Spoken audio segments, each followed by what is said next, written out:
calvaires étaient peints, c'était soit des livres de pierre, et ils étaient en couleur. Le temps passant par là, la pluie, le vent, etc., les couleurs partaient. Et là, on souhaite effectivement leur rendre leur couleur sur 4 jours. On le fait donc depuis 5 ans maintenant. On a commencé par Plébin, puis on a fait les 6 autres calvaires monumentaux, à raison de 2 calvaires par an.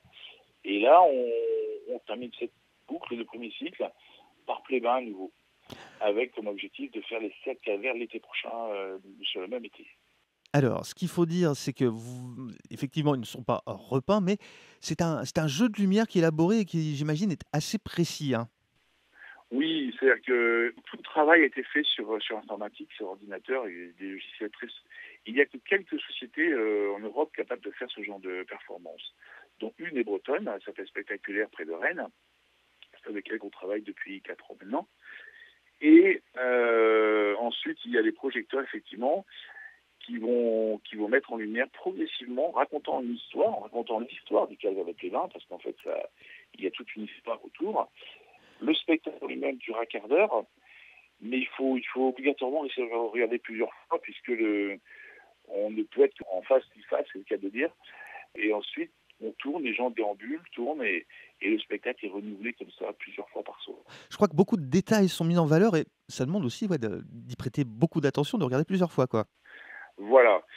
Lors de la mise en lumière, on voit les yeux des personnages qui s'illuminent, on voit les ongles des mains, on voit la pointe des lances, on voit les détails des costumes, des choses qu'on ne voit pas aujourd'hui quand on est à côté comme ça. Donc, il y a des choses qui vont apparaître.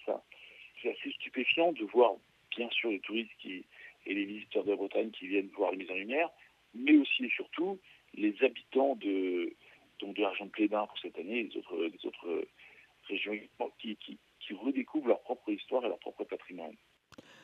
Alors, ouais, ce qui est intéressant aussi, c'est qu'effectivement, on connaît ces calvaires pour leur aspect monumental, imposant. On oublie parfois quand même que cette sculpture, elle est vivante finalement. Ça permet de lui redonner vie, quoi. Oui, elle est vivante et c'était impressionnant la qualité du travail que faisaient les sculpteurs à l'époque, la précision, la qualité de nos matériaux aussi, puisque donc beaucoup de granit, mais aussi de la pierre jaune de Logona, du carchanton.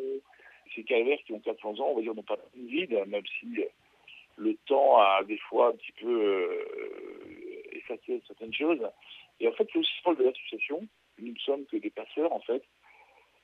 Ces calvaires ont tous 400 ans, et nous sommes là de passage, et notre rôle, c'est de transmettre aux générations futures dans un état au moins aussi bon que nos anciens nous les ont transmises. Donc, c'est le rôle de l'association, c'est le rôle que nous, les élus, on s'est fixé, c'est revivre ce patrimoine culturel breton.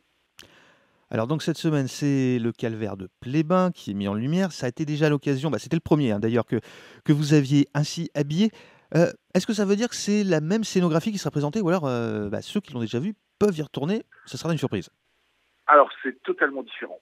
En fait, pour la petite histoire, en 2010, quand on a commencé, on a travaillé avec une entreprise parisienne, et puis ensuite, pour des questions financières, on n'a pas pu continuer, c'était trop cher.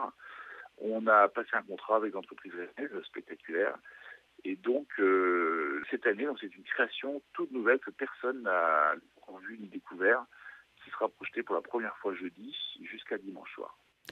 Alors évidemment, c'est à la nuit tombée. Qu'est-ce que vous conseillez aux gens qui veulent aller voir? Quelle heure faut arriver? Comment faut appréhender la chose pour en profiter au mieux? Oh, bah alors, ce que je leur conseille, moi, c'est de venir en fin d'après-midi, début de soirée. Chaque commune, et en l'occurrence la commune de Plébin, a mis en place toute une série d'animations, des balades comptées, des visites guidées, fait nos différents spectacles, concerts, animations, jeux. Donc il y a beaucoup de choses qui nous permettent d'arriver jusqu'à la nuit. Donc je conseille aux gens de se laisser amener jusqu'à la mise en lumière, de se restaurer sur place. Il y a tout ce qu'il faut pendant les 4 jours sur Plébin. Et ensuite, toutes ces animations vont nous amener jusqu'au décompte qui est 22h30, puisque nous attendons que la nuit, bien sûr, soit noire, soit bien tombée. Et à 22h30, on démarre la mise en lumière. Donc, la mise en lumière, elle dure, je vous le disais, un quart d'heure, 20 minutes.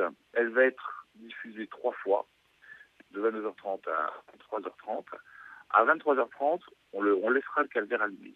C'est-à-dire que tout sera éclairé, puisqu'à la fin de chaque spectacle, on repasse au noir avant de redémarrer.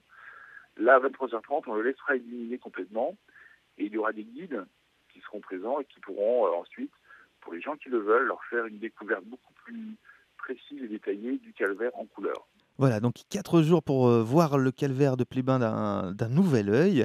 Vous le disiez, il y a un gros projet aussi pour l'année prochaine, c'est, bah, d'illuminer tous les calvaires pendant l'été, c'est ça?